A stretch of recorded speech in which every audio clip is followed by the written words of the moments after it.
सवाल आपसे कि समाज सेवा के बाद, ठीक है, आप समाज सेवा लगभग करते रहते हैं, आपकी जो छवि है जनता के बीच में समाज सेवी के रूप में बन चुकी है, और अब ऐसे में आपके ऊपर जिम्मेदारी है कि जनप्रतिनिधि आपको बनना है, उसके विषय में कुछ बताइए। इससे जैसे आपके धर्म पत्नी है, वो भी अक्सर हम देखते हैं समाज सेवा में सम्मिलित होती हुई नजर आती है, तो अगर ऐसे में हरिद्वार में अगर निकाय चुनाव में महिला सीट आती है तो आपकी धर्मपत्नी चुनाव लड़ेंगी?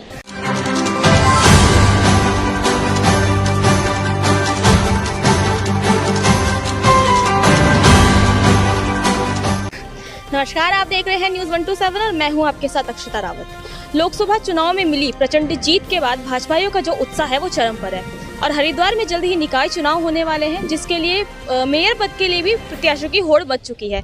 और ऐसे में निशंक जी के हरिद्वार की राजनीति से बाहर होने के बाद मदन खेमा एक बार फिर से हावी होता हुआ नजर आ रहा है। ऐसे में ही हमारे साथ इस वक्त मौजूद है समाज सेवी विशाल गर्ग जी, उनसे बात करते हैं और जानते हैं क्या इस बार रहने वाला है। तो सर, सबसे पहले तो आपका बहुत बहुत स्वागत है हमारे चैनल में।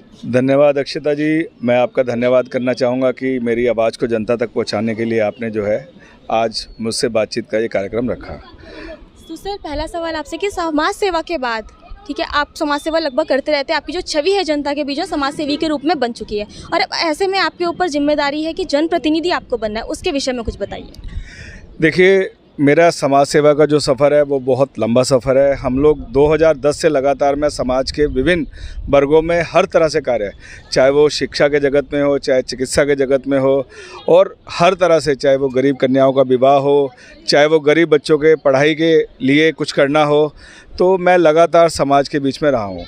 और इतने लंबे समाज में कार्य करने के बाद राजनीति में आने का मेरा कारण भी यही है, क्योंकि जब आप समाज में लगातार कार्य करते हैं तो कहीं ना कहीं समाज की आपसे अपेक्षाएं बढ़ती हैं, और समाज आपसे अपने लिए कुछ ना कुछ चाहता है। जब तक आप किसी ठीक से पद पे नहीं होंगे तब तक आप अपने बिहाफ पे तो आप लोगों के लिए काम कर सकते हैं, लेकिन समाज में बड़े स्तर पे काम करना, समाज के ज़्यादा लोगों तक मदद पहुंचाना, समाज के हर वर्ग तक आपको पहुंचना है, तो कहीं ना कहीं आपको राजनीति में किसी गद्दी पे बैठना पड़ेगा। तभी मैंने अपना मन बनाया, और इसीलिए मैं निकाय में मेयर पद के लिए दावेदार बन के यहाँ से कई सालों से अब यहाँ पर लगातार तैयारी कर रहा हूँ। अच्छा, आपके जो राजनीतिक गुरु मदन कौशिक जी हैं, तो ऐसे में कि आपको उनका आशीर्वाद प्राप्त हो रहा है, क्योंकि आपकी जो सक्रियता है वो आजकल त्रिवेंद्र जी के खेमे में ज़्यादा दिखाई दे रही है। देखिए, त्रिवेंद्र रावत जी हमारे सांसद हैं, 4 साल तक वो प्रदेश के मुख्यमंत्री रहे, और जो जीरो टॉलरेंस की उनकी नीति थी, पार्टी आज भी उनकी सराहना करती है। पूरे प्रदेश में जो उनकी छवि है एक बेदाग नेता के रूप में है, और दूसरी बात, वो अपनी बात को हमेशा स्पष्टता से रखते हैं। और जहाँ तक मदन जी का सवाल है, तो मदन जी मेरे राजनीतिक मार्गदर्शक हैं, और मदन जी का बूथ मैनेजमेंट अगर आप देखेंगे, आज हम लोकसभा में जो हरिद्वार विधानसभा है उसके अंदर भारी मतों से हमने हरिद्वार विधानसभा को जीता है, और सभी विधानसभाओं से हमारा जो वोट परसेंटेज है वो 2% पिछले बार के चुनावों से, और 20 साल के लगातार जो चुनाव चल रहे हैं 4 बार के चुनावों में, तो हम लोग ये कहेंगे कि हमारा जो मत प्रतिशत है भाजपा को लेकर वो बड़ा है, तो वो कहीं ना कहीं माननीय मदन कौशिक जी की वजह से, क्योंकि वो हर कार्यकर्ता के साथ जुड़े हुए हैं। और त्रिवेंद्र जी क्योंकि भारतीय जनता पार्टी के सांसद हैं, और भारतीय जनता पार्टी ने उनको इस बार सांसद पद से हरिद्वार लोकसभा से उतारा, और हम लोग सभी भारतीय जनता पार्टी के समर्पित कार्यकर्ता हैं, भारतीय जनता पार्टी की रीति नीति पे काम करने वाले लोग हैं, और हमारी जो पार्टी है वो कार्यकर्ता आधारित पार्टी है। हमारे लिए जो पार्टी ने तय किया वो सर्वोपरि है।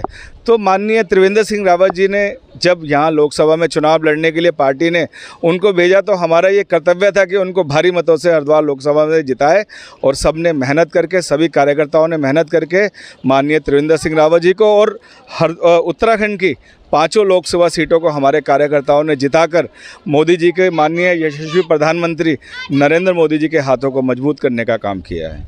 इससे जैसे आपके धर्म पत्नी है, वो भी अक्सर हम देखते हैं समाज सेवा में सम्मिलित होती भी नजर आती है, तो अगर ऐसे में हरिद्वार में अगर निकाय चुनाव में महिला सीट आती है तो आपकी धर्मपत्नी चुनाव लड़ेंगी? देखिए, जब समाज के अंदर सेवा करनी है तो वो किसी भी रूप में हो, समाज के अंदर कार्य करना है तो किसी की रूप में हो। देखिए, अगर पहले तो देखिए कोशिश तो यही है, और भगवान ने चाहा तो इस बार ये सीट जो है सामान्य पुरुष होने जा रही है, लेकिन अगर इस तरह से कुछ होता है तो आगे के उसमें देखा जाएगा। और कहीं ना कहीं जब समाज की सेवा करने का मन बना लिया है तो हर तरह से समाज की सेवा के लिए तैयारी पुरजोर तरीके से है। अच्छा, जो लक्सर के जो पूर्व विधायक है संजय गुप्ता, वो भी अब निकाय जो चुनाव होने वाले हैं उसके लिए अपनी ताल ठोक रहे हैं, उस पर आपका क्या विचार है? देखिए, माननीय संजय गुप्ता जी मेरे बड़े भाई हैं, उनका स्नेह और आशीर्वाद लगाता रहता है। भारतीय जनता पार्टी के बहुत समर्पित कार्यकर्ता हैं और उनका एक लंबा राजनीतिक कैरियर है। मुझे नहीं लगता है कि वो हरिद्वार से मेयर की तैयारी कर रहे हैं। और बाकी देखिए, वो पार्टी के कार्यकर्ता है और पार्टी के हर कार्यकर्ता को ये हक है कि वो अपनी बात को पार्टी के सामने रखे। तो जितने भी कार्यकर्तागण हैं वो पार्टी के सामने अपनी बात को, अपने मत को रख सकते हैं। और मेरा यही मानना है कि पार्टी जिसके ऊपर भी आशीर्वाद देगी, हरिद्वार की जनता उसके साथ रहेगी और उसको आशीर्वाद देकर माँ गंगा की सेवा करने का मौका देगी। अच्छा, अगर जैसे मतलब अभी होने वाले हैं, जल्दी हो जाएंगे निकाय चुनाव, तो आप इस हरिद्वार सीट को किस तरीके से चुनौती मानते हैं और क्या आपकी भावी योजना है जो आप बदलाव करना चाहेंगे हरिद्वार में? देखिए, हरिद्वार एक धार्मिक नगरी है और विश्व की एक आध्यात्मिक नगरी है। हरिद्वार शहर में आप देखिए, हमारे यहाँ जो शहर है वो पूरा का पूरा कहीं ना कहीं पर्यटन पे निर्भर है। और मैं कहूँगा कि उत्तराखंड में आप देख रहे हैं आज 4 धाम में हमारे यहाँ कितनी भीड़ चल रही है। तो 4 धाम का जो रास्ता है वो हरि के द्वार से, मतलब हरिद्वार से होकर निकलता है। तो हरिद्वार के अंदर सभी यात्री जो हैं सबसे पहले हरिद्वार के अंदर आते हैं, माँ गंगा में स्नान करते हैं। तो कहीं ना कहीं हमारा कर्तव्य यात्रियों को लेकर और बढ़ जाता है। और हरिद्वार शहर के अंदर फ्लोटिंग जो मूवमेंट है वो बहुत ज़्यादा है। हमारे यहाँ पे आप देखेंगे कि उत्तराखंड जो राज्य है उसके अंदर जो एंट्री होती है उसमें हमारे उत्तर प्रदेश से, दिल्ली से, राजस्थान से, हरियाणा से और आसपास के जो भी हमारे लगने वाले राज्य हैं उनसे बहुत सारे लोग, क्योंकि अब अप्रोच बहुत अच्छी है, हरिद्वार में लगातार आते हैं। और यहाँ बड़े बड़े मेले होते हैं। आप देखते हैं कावड़ का मेला है, उसके अंदर करोड़ों यात्री, करोड़ों शिव भक्त यहाँ पे माँ गंगा के अंदर स्नान करते हैं, जल भरते हैं और अपने गंतव्यों की तरफ निकलते हैं। तो इस शहर के अंदर देखिए, एक तो सफाई व्यवस्था वो बहुत बड़ी जिम्मेदारी है, क्योंकि मैंने आपको बताया कि देखिए फ्लोटिंग जो जनसंख्या है वो यहाँ पे आएगी, तो हम उससे लगातार ये उम्मीद नहीं कर सकते कि वो इस चीज़ का ध्यान रखे। तो कहीं ना कहीं हमारी जिम्मेदारी उस चीज़ को लेकर, उसके लिए बहुत अच्छा प्लान है। दूसरा, आप देखेंगे अभी गंगा दशहरा आया था तो लाखों यात्री उस दिन गंगा दशहरे पे यहाँ पे स्नान करने के लिए पहुँचा। तो कहीं ना कहीं मेरा ये मानना है कि मल्टी स्टोरी पार्किंग इस शहर के अंदर जगह जगह होनी चाहिए ताकि यात्रियों को असुविधा ना हो। हमारे शहर में कुंभ क्षेत्र है, क्योंकि कुंभ के अंदर बहुत सारे यहाँ पे घाट बने हैं।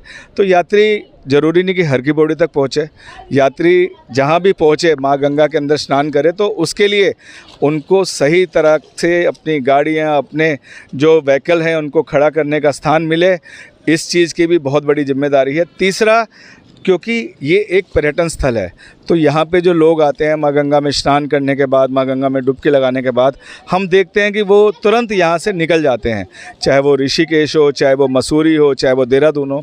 तो हरिद्वार में रोकने के लिए उनको कुछ इस तरह से पर्यटक स्थल डेवलप किए जाएं कि वो हरिद्वार में 1-2 दिन का स्टे करें, ताकि यहाँ के व्यापारियों को मौका मिले उनकी सेवा करने का भी और यहाँ का व्यापार वर्ग भी बढ़े।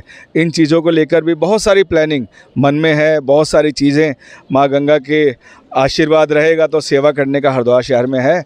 और माँ गंगा अगर सेवा का मौका देगी तो हरिद्वार शहर की भी जो प्रतिष्ठा है, जैसे हम लोग वृंदावन जाते हैं तो वहाँ पे जो एक धार्मिक प्रतिष्ठा है, उसी तरह से हरिद्वार में माँ गंगा की प्रतिष्ठा को फिर से जो है पुनः उसको बनाने का जो है वो मौका माँ गंगा मुझे दे, इसकी हम आशीर्वाद माँ गंगा से मांगते हैं। सर, सबसे पहले तो आपका बहुत बहुत धन्यवाद हमारे साथ जुड़ने के लिए और आपको आगे के लिए भी शुभकामनाएं। धन्यवाद अंशिका जी। तो ये थे हमारे साथ डॉक्टर विशाल गर्ग, जो निकाय चुनाव में दावेदार माने जा रहे हैं। आगे खबरों के लिए आप बने रहिए मेरे साथ, तब तक के लिए नमस्कार।